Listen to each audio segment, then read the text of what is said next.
Hi guys, so I just wanted to say welcome to the first fashion illustration class we're doing. I have a drawing here that we completed and I'm going to show you in the next few minutes how you can achieve it yourself. You don't really need a ton of fancy tools. If you have basic pencils or pens laying around the house, those will work just fine. And paper, right Luna? Paper is just good. Any kind of paper will do. Luna likes to use colored pencils, so we have some Faber-Castell colored pencils here.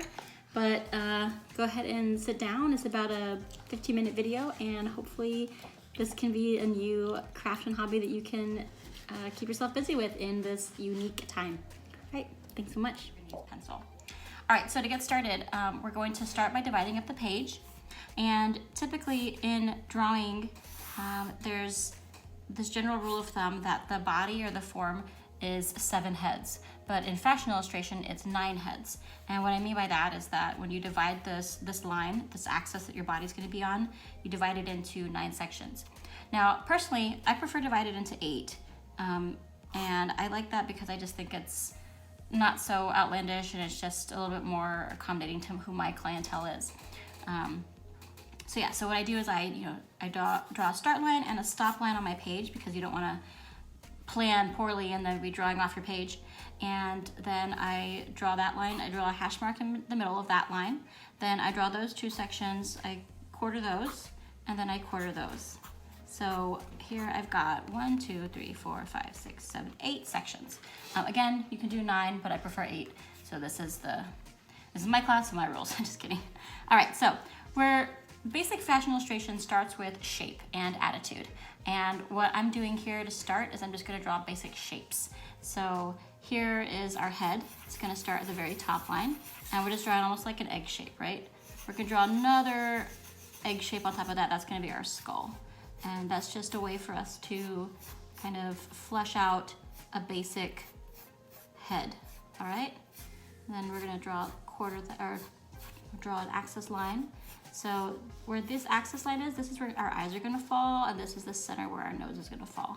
I'm just gonna put on some ears on her just to give her a little bit more form. And then we're going to bring some lines downward from the ears to create her neck. The next thing we're gonna do is we're going to draw our figure pose or shape. There are plenty of books you can choose from. You can order on Amazon, or you can even use magazines. I have this really great book by Catherine Hagen that I got ages ago. It's called Illustration for Designers. You can get it on Amazon.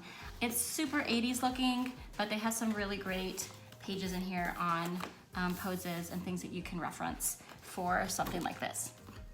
You can also use a magazine. I am a big hoarder of these vintage magazines. Sorry, pardon my dogs.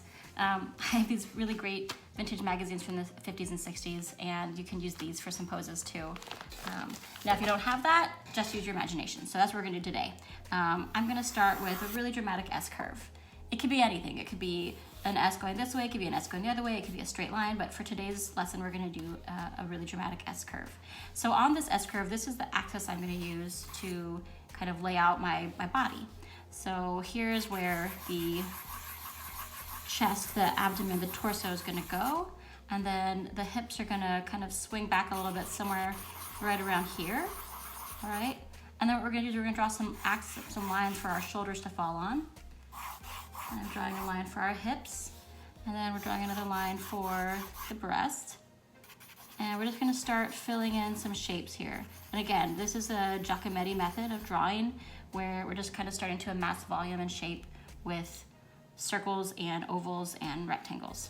So we're gonna put in our shoulders here. And then we're gonna kind of flesh out the hips a little bit more and make that a trapezoid. And then we're going to put in the legs. Now, I don't wanna follow my S-curve for my legs here because otherwise she would just like topple over. I think I'm going to try something a little bit different. Or maybe I'll have her legs crisscross. There we go. And then we're going to draw in some kneecaps. And we're going to draw in some ankles. And some basic shapes for our feet.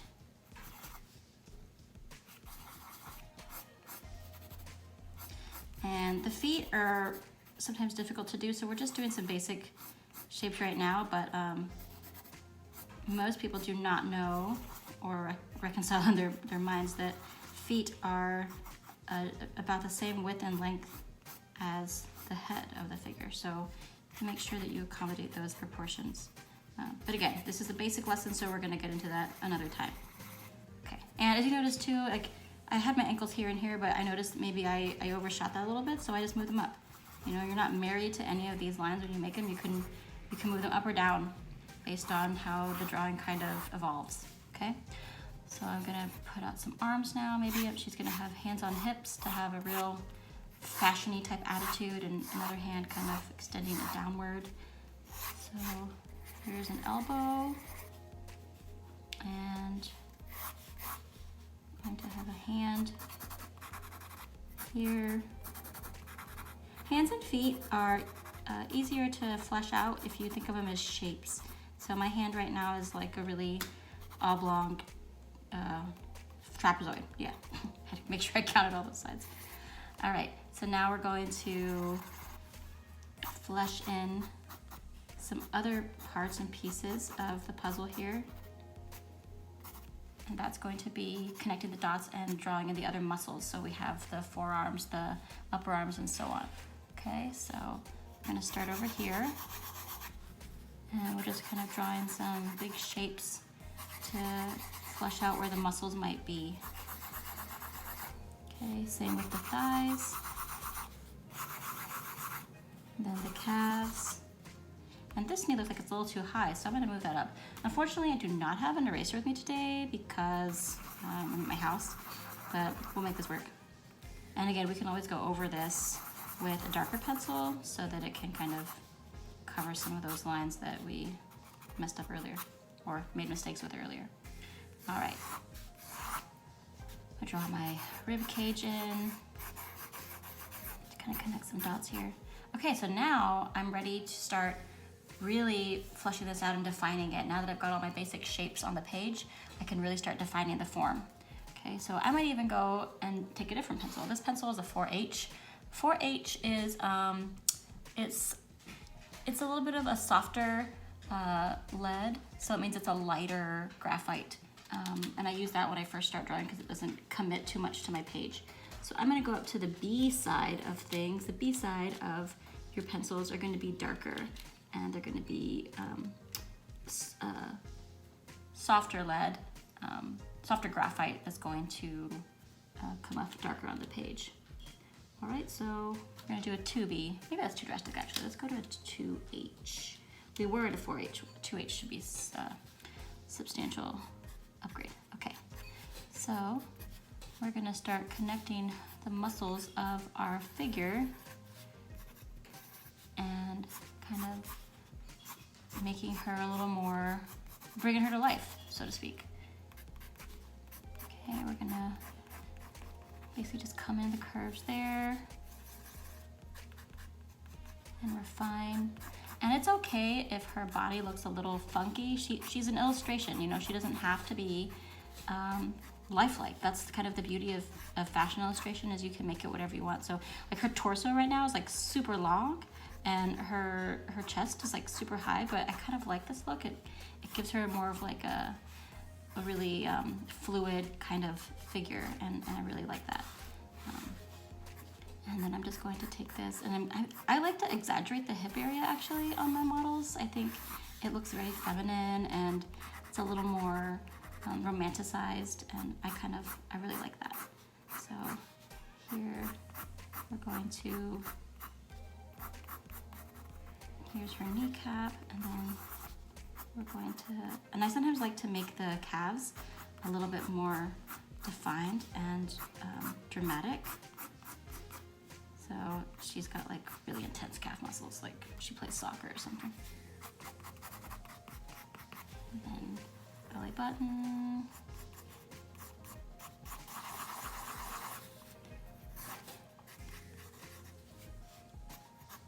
Kind of define that shoulder a little bit better up here. It's So again, you as the artist or as the illustrator, you have carte blanche to move those lines however you want and, you know, shift the figure in the way that you see fit. There's really no, there are parameters to start with in fashion illustration, but there's no wrong way to stylize a drawing, which is kind of the exciting part about art and drawing as a whole. All right, so now I'm gonna flesh out her other arm. I think I said flush, I meant flesh. Sorry. Too many days in quarantine. Hope you guys are hanging in there okay. I know it's kind of been a tough time for everyone, but hopefully these little glimpses of creative spurts and activity will help you get through it. And again, if you have any questions or need any direction or guidance, please feel free to shoot me a DM, comment on this video, send me an email to hello@yellowcakeshop.com, or you know, just say hi in the comments. Okay. Hands are also tricky. Every illustrator I know hates drawing hands, myself included. They can really ruin your drawing. They can really F it up. But you know, do the best you can. And if you're not very good at them, then just start small.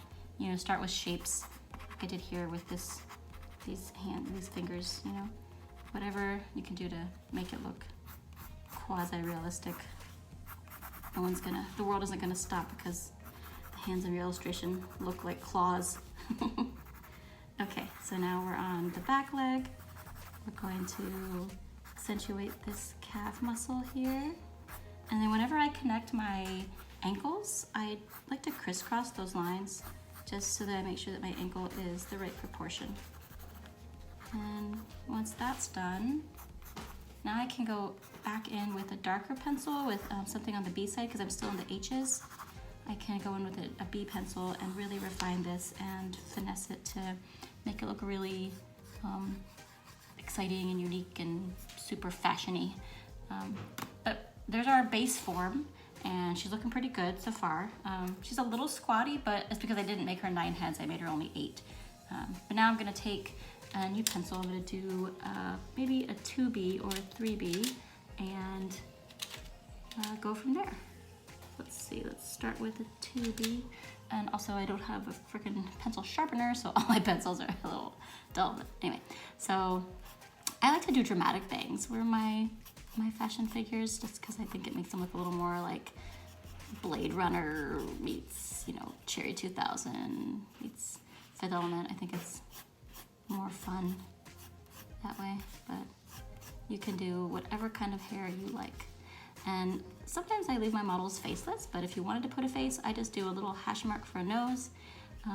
For lips, it's really just about line work. Just do small lines, nothing crazy, like a little oval hash mark.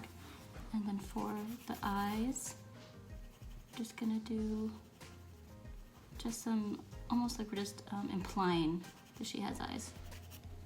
She's a robot from 2055, just kidding. Okay, so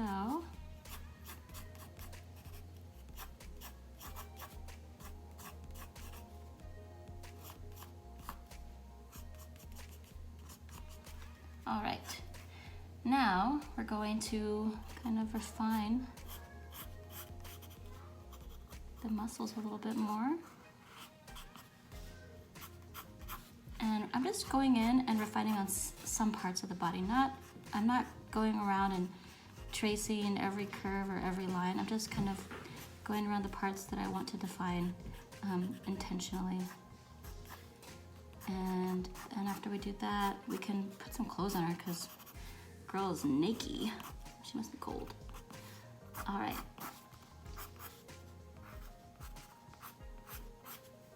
I'm gonna go back and soften this calf a little bit. It was a little too, like you could cut someone.